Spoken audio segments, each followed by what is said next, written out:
Halo investor dan tradership. Banyak orang ingin kaya dan hidup makmur.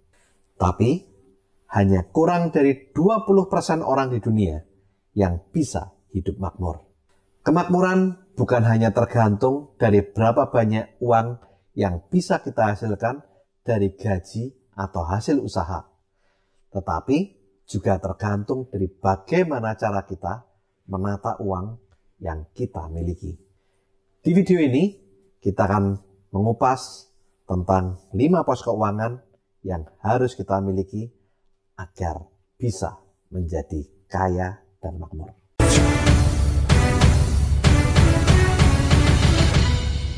Perbedaan antara orang kaya dan orang miskin bukan saja tergantung dari berapa besar uang yang mereka peroleh.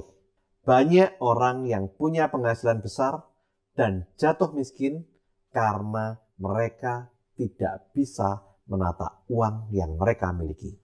Contohnya, MC Hammer, rapper tahun 90-an yang berhasil menjual 18 juta album dan memiliki penghasilan 30 juta US dollar atau sekitar 425 miliar per tahun. Menjadi miskin karena banyak mempunyai lifestyle yang tinggi. Eka Batista pernah menyandang predikat orang terkaya di Brasil pada tahun 2012 dengan total kekayaan mencapai 35 miliar US dollar dari bidang pertambangan seperti emas, perak, kemudian energi, dan minyak. Juga kolaps karena lifestyle yang berlebihan. Björn Borg, petenis Swedia tahun 1970-an yang sempat menduduki peringkat nomor 1 petenis dunia yang pernah memenangkan 11 turnamen Grand Slam. Juga jatuh miskin karena gaya hidup.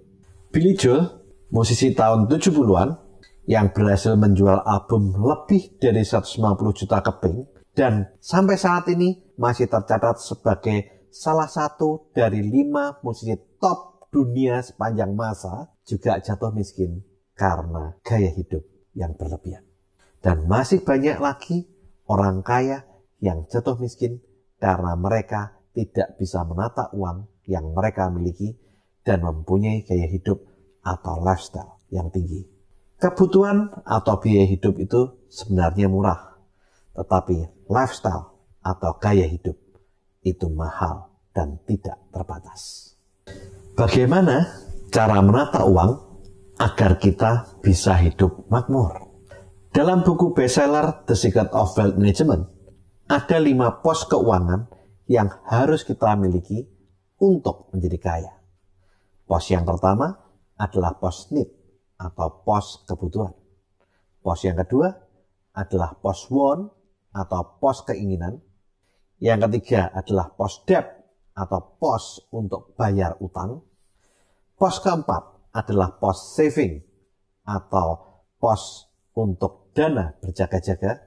Dan yang kelima adalah pos investasi agar kita bisa melipat gandakan aset yang kita miliki dan menjadi makmur dan kaya raya.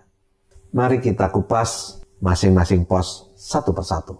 Pos yang pertama adalah pos need atau pos kebutuhan. Adalah biaya yang harus kita keluarkan untuk kehidupan sehari-hari. Porsi terbesar daripada gaji atau hasil usaha kita adalah untuk pos need.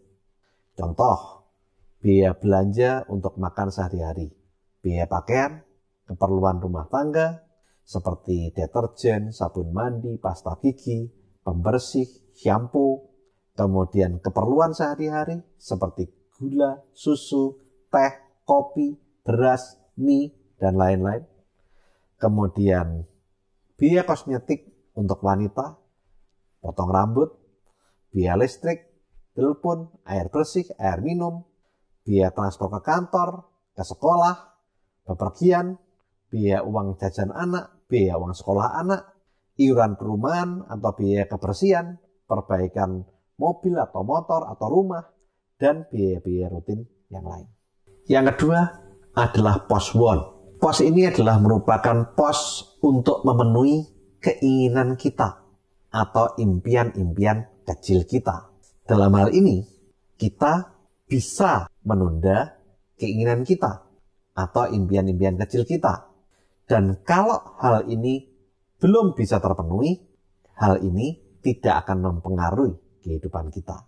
Contoh, kita ingin beli barang elektronik, kemudian kita ingin beli handphone, beli laptop, beli gadget yang lain, kemudian makan luar di restoran atau di kafe, beli barang-barang bermerek seperti tas, sepatu, pakaian, kosmetik mungkin untuk yang wanita, kemudian mempercantik rumah atau mobil, rekreasi, perhiasan, hobi seperti memancing atau koleksi barang-barang berharga, keanggotaan di klub olahraga, berlangganan TV kabel, beli majalah atau tabloid, kado ulang tahun atau sumbangan pernikahan kalau ada teman atau saudara yang menikah, dan masih banyak keinginan-keinginan kita yang lain. Termasuk kalau ada saudara atau teman yang ingin meminjam uang kepada Anda. Itu pun masuk dalam pos want atau pos keinginan. Kenapa? Karena Anda ingin meminjamkan uang. Jangan menggunakan uang dari pos yang lain untuk meminjamkan uang kepada orang lain. Walaupun itu saudara, teman, tetangga, atau siapapun. Kenapa? Satu hal yang harus Anda pahami, mereka meminjam uang karena mereka tidak memiliki uang. Sehingga saat Anda membutuhkan uang, kalau Anda menagih mereka, mereka akan menjawab, mereka tidak punya uang. Maka dari itu, kalau Anda ingin meminjamkan uang, pinjamkan dari pos want atau pos keinginan Anda. Anda bisa menunda kesenangan Anda di bulan tersebut untuk membantu mereka. Jika uang di pos keinginan Anda atau pos want Anda tidak ada, maka katakan kepada mereka bahwa Anda tidak memiliki uang untuk dipinjamkan. Kenapa? Karena ini untuk kepentingan Anda di masa yang akan datang. Ingat, meminjamkan uang itu juga masuk dalam pos want, pos keinginan Anda. Jangan gunakan pos yang lain karena bisa membahayakan keuangan Anda di masa yang akan datang. Contoh, jangan gunakan dana untuk pendidikan anak Anda. Karena saat anak Anda mau masuk kuliah dan dana pendidikan itu Anda pinjamkan ke orang lain, saat Anda menagih dan mereka mengatakan tidak punya uang, maka anak Anda terancam tidak bisa kuliah. Demikian juga jangan gunakan dana berjaga-jaga. Karena kalau terjadi sesuatu dengan Anda atau keluarga Anda, saat Anda menagih utang tersebut, mereka juga akan mengatakan tidak punya uang. Jadi, jika Anda ingin meminjamkan uang, sekali lagi saya tegaskan, pinjamkan dari pos want. Dan pada bulan tersebut, tundalah kesenangan atau keinginan Anda. Banyak orang tidak bisa membedakan mana needs, mana want. Dan ini membuat penataan keuangan mereka berantakan. Hal ini membuat banyak orang mempunyai lifestyle yang tinggi. Contoh, kalau Anda makan di rumah atau Anda makan di warung yang budgetnya tidak besar, itu masuk dalam pos need. Tetapi kalau Anda makan di restoran yang mewah atau di kafe, itu jelas pos want. Contoh yang lain, kalau Anda membeli handphone untuk berkomunikasi, itu adalah masuk dalam pos need. Tetapi kalau Anda membeli handphone yang memiliki spek kamera yang tinggi dan harganya mahal, itu masuk dalam pos want. Dalam hal ini, pos need dan pos want setiap orang berbeda. Jelas, orang yang memiliki income 5 juta per bulan dengan orang yang memiliki income 50 juta per bulan itu memiliki post-need dan post-want yang berbeda. Maka dari itu, saat Anda mau membeli sesuatu, Anda harus memikirkan terlebih dahulu apakah ini merupakan kebutuhan atau masuk dalam pos keinginan. Ingat, kebutuhan hidup itu murah, gaya hidup itu mahal dan tidak terbatas. Yang ketiga adalah pos debt atau pos untuk bayar utang. Utang adalah uang yang dipinjam yang menyatakan kewajiban bagi si peminjam untuk mengembalikan pinjaman beserta bunga pada waktu yang telah ditentukan. Ada beberapa jenis utang. Yang pertama, utang kartu kredit. Kemudian, utang ke perusahaan atau tempat bekerja. Utang ke bank untuk cicilan rumah, untuk cicilan mobil, untuk cicilan motor, untuk KTA. Utang ke teman atau tetangga atau saudara. Utang pinjaman online. Arisan, jika Anda pada saat arisan mengambil uangnya di muka, itu juga termasuk utang. Ada 2 jenis utang, tapi dua-duanya memiliki kewajiban untuk dibayar. Ada yang namanya utang baik dan ada yang namanya utang buruk. Utang baik atau good debts adalah merupakan utang yang digunakan untuk keperluan usaha atau investasi. Contoh, utang untuk membayar cicilan rumah atau KPR. Utang untuk membayar cicilan kendaraan yang digunakan untuk bekerja atau KKM.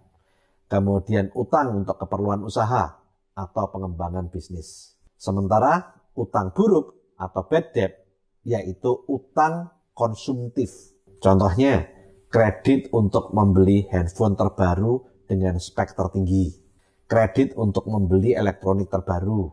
Kredit untuk berlibur atau rekreasi. Kredit untuk perawatan tubuh, kredit untuk beli barang-barang bermerek seperti tas, sepatu, baju, dan lain-lain. Segera akhiri utang konsumtif, utang buruk, atau utang bad debt Anda secara bertahap. Bila sudah lunas, sedapat mungkin jangan muncul kembali utang baru yang bersifat konsumtif. Ingat, utang adalah habit. Kalau Anda terbiasa berhutang, maka Anda dalam posisi nyaman jika memiliki utang. Tetapi jika Anda tidak terbiasa berhutang, maka Anda akan merasa tidak nyaman jika memiliki utang, walaupun jumlahnya sedikit. Yang keempat adalah pos saving atau pos tabungan atau pos dana berjaga-jaga. Pos ini adalah merupakan pos tabungan masa depan dan pos untuk dana berjaga-jaga jika ada sesuatu yang tidak kita inginkan. Misal, kalau ada anggota keluarga kita atau bahkan kita sendiri mengalami sakit atau kecelakaan, maka dana ini akan berfungsi untuk mengamankan kondisi finansial kita pada saat kita masuk ke rumah sakit. Di samping itu, dana di pos ini juga berfungsi sebagai dana untuk pendidikan anak. Pos ini juga berfungsi untuk dana pensiun Anda.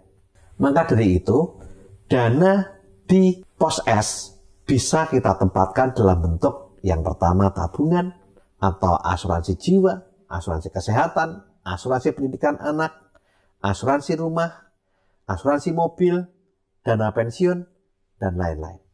Untuk lebih jelasnya, lihat video saya berjudul Cara Proteksi Aset dari Resiko. Pos yang 5 adalah pos investasi. Di pos ini, kita menempatkan dana selama waktu tertentu dengan harapan dapat memperoleh penghasilan dan peningkatan nilai di masa yang akan datang. Banyak sekali orang kaya bukan berasal dari apa yang mereka peroleh dari hasil usaha atau gaji mereka. Tapi seringkali mereka kaya karena mereka memiliki pos investasi yang bisa berlipat ganda. Contoh instrumen investasi adalah deposito, obligasi, properti, emas batangan, valuta asing dalam bentuk banknote, kemudian reksadana, saham, batu permata, lukisan, atau koleksi barang-barang antik seperti jam, piano, perangko, koin, dan lain-lain. Investasi, jika ditinjau dari jenisnya, ada dua jenis. Yang pertama adalah aset nyata atau real asset, yaitu aset yang dapat kita lihat wujudnya, seperti tanah, rumah, ruko, apartemen, logam mulia, barang koleksi, dan lain-lain.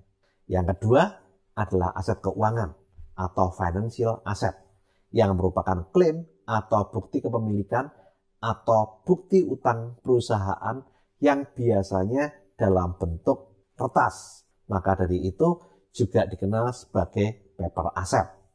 Financial asset berdasarkan jatuh tempo klaim bisa dibagi menjadi dua jenis. Yang pertama adalah money market atau pasar uang, yaitu instrumen investasi yang memiliki jangka waktu maksimal kurang dari 1 tahun. Contohnya ada Promes, Wesel, Sertifikat Deposito, SBI, SPPU, T-bill, commercial paper, repo, bankers acceptance, dan lain-lain. Biasanya orang tidak suka investasi di money market karena imbal hasilnya atau keuntungannya kecil. Orang lebih suka melakukan investasi di capital market atau pasar modal.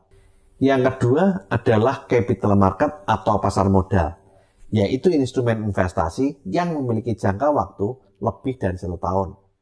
Contohnya adalah medium term notes, efek beragam aset, sertifikat right, sertifikat warrant, dan ada beberapa jenis investasi di capital market yang saat ini tren, seperti obligasi, saham, dan juga reksadana. Untuk lebih jelasnya tentang pasar uang atau money market dan pasar modal atau capital market, Anda bisa melihat video saya berjudul Aset Apa yang Dimiliki Orang Kaya. Skema money management dalam 5 pos keuangan yang ideal adalah dari penghasilan yang Anda peroleh dari hasil usaha atau dari gaji Anda. Jika saat ini Anda memiliki utang, sebaiknya 50% untuk pos kebutuhan atau pos need, 10% untuk pos want atau pos keinginan Anda, 30% untuk pos debt atau bayar utang, dan 10% untuk pos saving atau dana berjaga-jaga. Sementara Anda punya utang, Anda belum memiliki dana untuk pos investasi. Contoh, jika Anda memiliki penghasilan 10 juta, maka 5 juta untuk pos kebutuhan sehari-hari, 1 juta untuk pos keinginan Anda, 3 juta untuk bayar utang Anda, 1 juta untuk pos saving atau dana berjaga-jaga, dan sementara untuk pos investasi belum ada dana yang bisa Anda tempatkan. Sementara itu, kalau Anda saat ini tidak memiliki utang, maka idealnya adalah 50% untuk pos kebutuhan, 15% untuk pos keinginan, 15% untuk saving atau dana berjaga-jaga, dan karena Anda tidak punya utang, maka Anda bisa menempatkan dana 20% untuk pos investasi. Contoh, penghasilan Anda 10 juta, maka 5 juta bisa untuk pos need, kemudian 1,5 juta untuk pos want, 1,5 juta untuk pos saving, dan 2 juta untuk pos investasi. Banyak orang tidak menjadi kaya karena ingin terlihat kaya. Banyak orang hidup konsumtif dan bergaya hidup mewah agar dilihat teman, saudara, tetangga, dan orang lain sebagai orang kaya. Bahkan ada banyak yang bangga kalau disebut sultan. Mereka sering makan di restoran atau kafe, lalu posting di medsos. Beli handphone yang mahal, yang punya kamera dengan spek yang tinggi. Sering berlibur ke tempat-tempat rekreasi yang mewah. Belanja tas, sepatu, jam yang bermerek. Beli motor atau mobil mewah, dan lain-lain. yang seringkali mereka menggunakan kartu kredit atau dana utang lain yang membuat mereka terlilit utang dan akhirnya jatuh miskin. Untuk lebih jelasnya, lihat video saya berjudul Rich vs Crazy Rich. Menata uang bukan berarti hidup pelit, tetapi hidup irit untuk menata masa depan. Menata uang bukan berarti tidak memiliki pos won. Anda masih punya 10% sampai 15% dana untuk pos won dari penghasilan Anda. Dan menunda keinginan atau impian-impian kecil Anda yang lain agar bisa mendapatkan impian besar di masa yang akan datang. Jika Anda fokus pada impian-impian kecil Anda saat ini, Anda tidak akan pernah bisa memperoleh impian-impian besar Anda di masa yang akan datang. Ingat, menjadi kaya itu penting. Terlihat kaya tidak penting. Segera miliki 5 pos keuangan agar bisa segera menjadi kaya dan hidup makmur. Lakukan terus saving, investing, protecting agar hidup Anda makin sip. Saya Tony Hermawan Adikaryo. Sampai jumpa di puncak kemakmuran.